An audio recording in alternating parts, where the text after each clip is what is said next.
Hello, students. Today we're going to be talking about the 5 problems that I often observe my students have when learning how to play the piano. And guess what? I'm even going to give you the solutions to those problems. So let's get right on to the lesson. Okay, problem number one that I see a lot of students have is playing with both hands, specifically having the coordination to play with both hands. Well, let's take a look at what the solution I have for this one is. Okay, the main thing I have to tell you about the solution is that it takes time. I feel like a lot of people that have this problem, they really just need to give it more time. They need to keep practicing with both hands. But I really recommend by learning some scales and practice playing with both hands together. And what I mean by that is that you are actually can't get it right today. You're actually playing both hands the same note at the same time. So start out by learning your scales. If you're trying to learn hand independence, which is playing different rhythms and different notes with each hand, that's something you need to work up to. First developing the coordination between both hands to be able to play, the same note at the same time is the first thing you want to do. And what do you want to do when you first put something hands together? What is the thing that I always tell you should do? Well, you should slow down, of course. So when you're first putting it hands together, slow down. You want to start out with your scales. You want to learn all of your scales, hands separate first, and then hands together very, very slowly. That will also help you practice your finger crossings as well. So start out slow and then eventually build up to where you want to be playing with both hands. But like I said, if you're in your first week or two and you're stressing out about not being able to play hands together, don't worry about it at that point. It's seriously very, very common in the beginning to struggle with that. It's kind of like learning how to ride a bike. Like once you get going on it, you don't really forget how to do it. But in the beginning, it can kind of be an issue or a challenge to get everything synced up and working properly. So let's get on to problem number two. Okay, problem number two is not practicing enough. Whether that is intentional or not, I'm really, really not sure. But I think with a lot of people, and I actually find adults do this the most, is that we have a lot of things going on in our day, and if we don't prioritize properly, piano will almost always tend to get left out. So what you need to do is you need to make practicing a priority. It cannot be optional. You need to practice the same time each day and you need to stick to it. And like I said, you need to treat it like something mandatory, like you're getting a grade for it, or like it's jury duty, and if you don't go, you're going to get in really, really big trouble. So you definitely want to, and I would try to do it the same time each day. Now, some days you might be busy at certain times than others, but seriously, set a timer, do whatever you need to do at 6 o'clock or whatever. As soon as you get home from school, whatever works for you, but stick to that and do it no matter what. Okay, problem number three is skipping essential topics. So, what am I talking about? Well, essential topics include things like music theory, which is how music works. That's like things like learning about chords or scales, a little bit on how to improvise, the difference between melody and harmony, and things like that. You might think that those things are boring and that you don't see the application to them, but trust me, knowing those things will really, really help you, and neglecting to know those things will really, really hurt you. Some other things, examples include rhythm, kind of learning the notes, but saying, rhythm's not that important, and kind of pushing it to the wayside. You're really doing yourself a disservice if you are pushing any of these essential topics to the sides. So, what is my solution?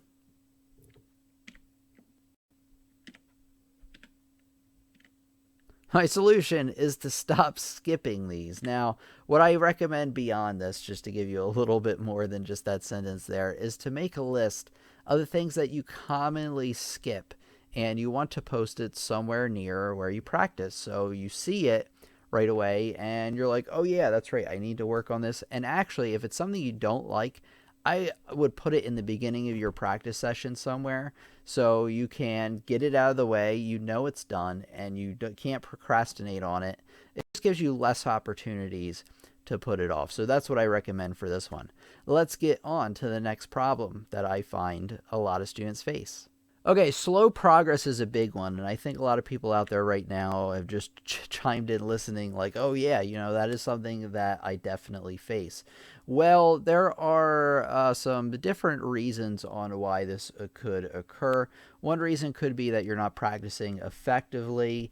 The other one that I think is probably the most likely, you want to look into both, but the most likely one is that you probably don't know how to sight read. And you probably, when you're learning to read and learning to play music for the first time, it's a struggle. It doesn't sound right. It doesn't sound like the song that's supposed to sound right. So it's just kind of frustrating because it takes that extra time before it gets to sound like anything. Well, let me tell you my silver bullet, my secret solution for this one. Okay, the solution here is obviously learn how to sight read, and I'm going to give you a little bit more details into this. You want to be practicing sight reading every day. In fact, I just put out a lesson about sight reading. I'll make sure I put an annotation and a link in the description for you.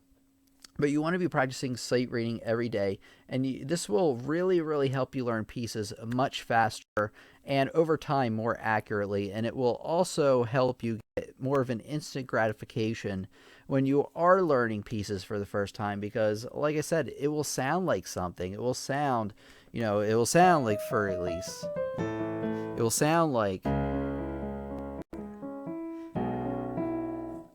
Moonlight Sonata. It will sound like all these pieces that you're trying to learn how to play right off the bat. It might not be perfect, but it's a lot more enjoyable, and you'll be able to make a lot more practice as well. So learn and practice sight reading. All right, let's get on to the next problem that I find piano students face.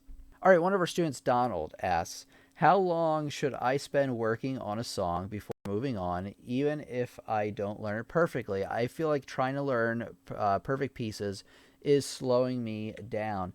Yeah, it's a very delicate balance, because with a lot of my students, I don't have them absolutely master it most of the time, because a lot of times to get that extra 10% out of it, or the extra 1% really, it takes 80% of the work. That's what's called the 80-20 rule.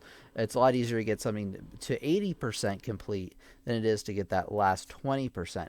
So a lot of times, especially, I kind of keep in mind that when my students are learning a piece, they're really getting something out of learning that piece. It's not perfection most of the time. Most of the time, I want them to get some of the rhythms right. I want to introduce them to triplets. I want to get them playing certain scale passages correctly. And I feel like so long as when I make that checklist as a teacher and my student achieves those, perfection really isn't on the list. So if they get 90% there of the song learned, it sounds good, they got everything out of the song that I feel like they should have as a piano student, then I feel like they can move on. So if you feel like that it's really slowing down your progress to constantly go and try to get the last little every bit of percentage perfect out of every piece, then yeah, you should kind of abandon that idea a little bit, and really just try to be objective about what you're trying to learn out of each piece. Okay, now let's get on to problem number 5. All right, problem number 5 that I find a lot of students have is goofing off when playing the piano. And what do I mean by that? Well, what I mean by that is a lot of times when we sit down to practice and play the piano, we don't work on the things we're supposed to. We play our favorite pop song, or we noodle around and try to improvise, or we do all these other things except for the things we should be working on. And that can be a big problem, because because time is so limited on this earth. You want every moment you spend at the piano to count. Now, it's okay to noodle around a little bit and enjoy yourself, but you want to make sure that you have the most important things done first. Let me kind of break down for you a little bit on how I recommend you tackle this situation. Okay, so the solution I have for you is to make a checklist of what you want to accomplish during the lesson, practice session rather, and stick to it. Only play your favorite songs, all those other things I mentioned, after you play the main things you're supposed to be doing. So things like scales, arpeggios, pieces you're working on, those things should come first. And I would actually put the most boring thing, the thing you hate the most, in the beginning of your practice session. And then that way you get it out of the way. It's done. You can't neglect and forget about it. So make that practice list of things you want to achieve and keep it close by. Okay, I have a website, pianolessonsontheweb.com. Now, why am I telling you about this? Well, I'm telling you about this because if you like the lessons you see over here on YouTube, you like how they're structured, the things I cover, my teaching style, then you're really, really going to like what you see over there.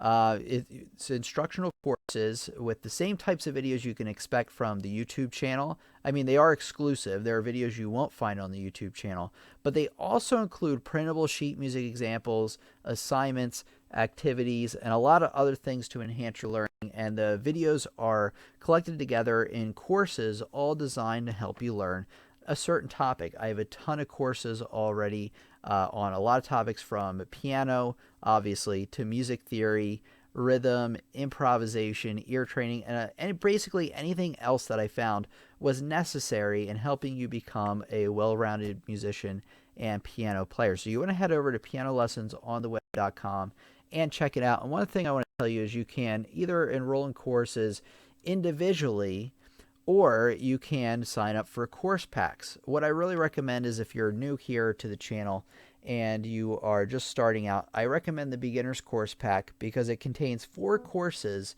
in one pack, all designed to be a really, really core knowledge base that everything else is built off of. One thing I want to mention is, no matter what course, no matter which pack you may choose, if you use code YouTube during checkout, you can get an additional 15% off any order. There's also an all-course pack where you can get all of the courses I've made. I've made over 25, and there are more coming. All the new courses existing and the new ones that come out. There's also an intermediate pack and advanced pack, and they have a lot more courses as well. Or like I said, you can get them individually. They're listed there. So remember, pianolessonsontheweb.com.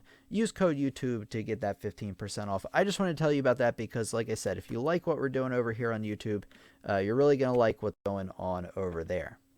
Okay, if you like today's lesson and you want more helpful tips on how to get better at playing piano, play the piano better than ever before, check out this playlist. You don't want to miss it. Highly, highly recommended. And you want to subscribe because we have new videos coming out twice a week, and you don't want to miss out. And you also want to hit that not subscribe button, but the notifications button. So this has been Tim from Lessons on the Web.